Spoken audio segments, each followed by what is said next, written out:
একটা এমনই গাছ দেখাবো যে গাছটায় হাত দিলে তার যে স্পর্শে গাছ অনুভব করে সেটাই আপনাদেরকে দেখাবো। এই দেখুন আমার মেয়ে এখন সেই গাছের পাতায় হাত দিচ্ছে। আপনারা ভালো করে দেখুন কিরমভাবে গাছের পাতাগুলো ছোট হয়ে যাচ্ছে। দেখুন নিজেকে লজ্জা পেয়ে যাচ্ছে। দেখুন যেন লজ্জা পাচ্ছে, যেন লজ্জাপতি গাছ।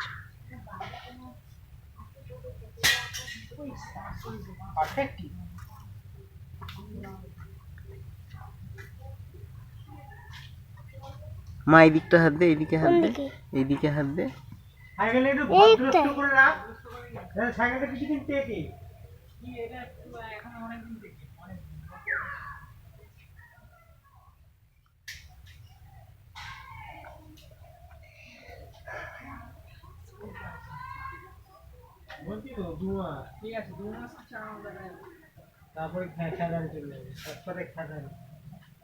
দেখুন কিরম পাতাগুলো ছোট হয়ে যাচ্ছে আস্তে আস্তে গাছের পাতায় হাত দিলেই। কি করছিস এখনো? ছাদে জল পড়ছে, ওই তো ঝাড়ামি হচ্ছে বাংলা ছাড়া পাইপ দিতে